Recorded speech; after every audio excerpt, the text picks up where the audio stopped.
যে এই দেশ মুক্তিযুদ্ধের চেতনায় স্বাধীন হলেও আজ পর্যন্ত বাংলাদেশের হিন্দু সম্প্রদায় স্বাধীনতা ভোগ করতে পারেননি। বরং সরকার পরিবর্তন হয়েছে, দিনের পরিবর্তন হয়েছে, কিন্তু বাংলাদেশের হিন্দুদের ভাগ্য পরিবর্তন আজও হয়নি। প্রতিনিয়ত দখল হচ্ছে আমার মঠ মন্দির, দখল হচ্ছে আমার হিন্দু সম্প্রদায়ের সম্পত্তি, নিয়ে যাচ্ছে আমার ঘরের মা বোন মেয়েকে। এই সাম্প্রদায়িক আর শেষ কোথায়? আমরা ভেবেছিলাম দেশ স্বাধীন হয়েছে, সোনার বাংলাদেশে সেই ভারত থেকে শরণার্থীরা চলে এসেছিল, কিন্তু আবারও তাদেরকে ভরা বেদনা নিয়ে ছয় সম্পত্তি, সোনা দানা, এমনকি মেয়েকে ফেলে ভারতে চলে যেতে হয়েছে। এরপরে ক্ষমতায় আসলেন জিয়াউর রহমান। তখন কিন্তু আপনারা দেখেছেন বাংলাদেশের হিন্দুদের চাকরি বাকরি, এমনকি ভাগ্য পরিবর্তন তো দূরের কথা, করুণ পরিণতি। এরপর ক্ষমতায় এসেছিলেন হুসাইন মোহাম্মদ এরশাদ সাহেব।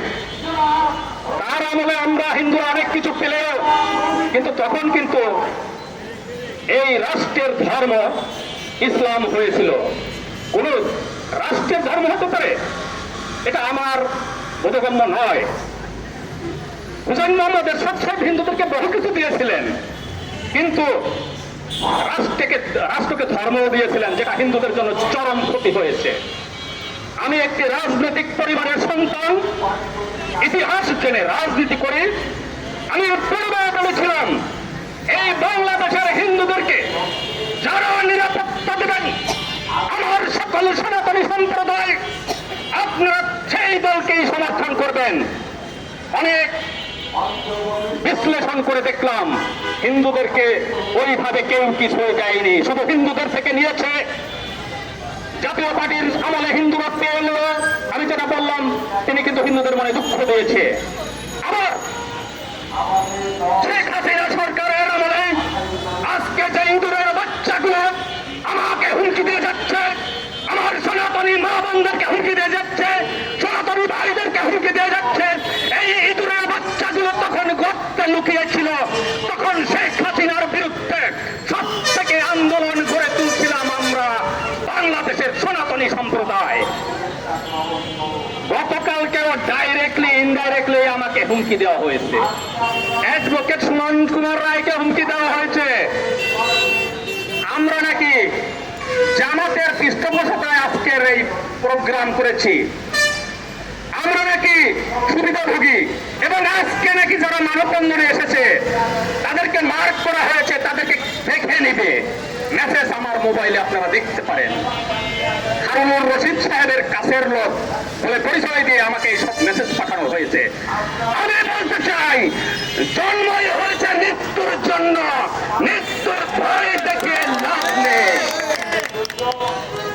লড়াই করে বাঁচতে চাই।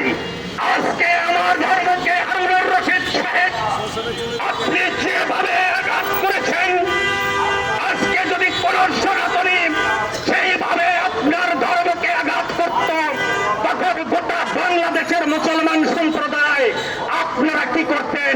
আপনাদের কাছে আমি প্রশ্ন রেখে গেলাম। আমি এই হারুনুর রশিদ সাহেবের বক্তব্যের পরপরই ফেসবুক লাইভে এবং আমি লিখিত ভাবে ফেসবুকে পোস্ট করেছিলাম। আমার লাখো সনাতনী ভাইয়েরা পোস্ট করেছিল যে তাকে 24 ঘন্টার মধ্যে ক্ষমা চেতে হবে, অনতি বিলম্বে তাকে আমরা আইনগত ব্যবস্থা নিব। 24 ঘন্টা পার হয়ে গেল, হারুন সাহেব তিনি বললেন আমি এমন কোন বক্তব্য দিইনি যেটা কোন ধর্মীয় অনুভূতিতে আঘাত লাগে। আপনি বললেন মূর্তি পূজা মানে শয়তানের ইবাদত। আমরা বাংলাদেশে নয়, গোটা পৃথিবীতে কোটি কোটি সনাতনী সম্প্রদায় প্রাচীন ধর্মের মূর্তি পূজা আমরা করে থাকি। আপনি সেই মূর্তি পূজাকে শয়তানের ইবাদত বলেছেন।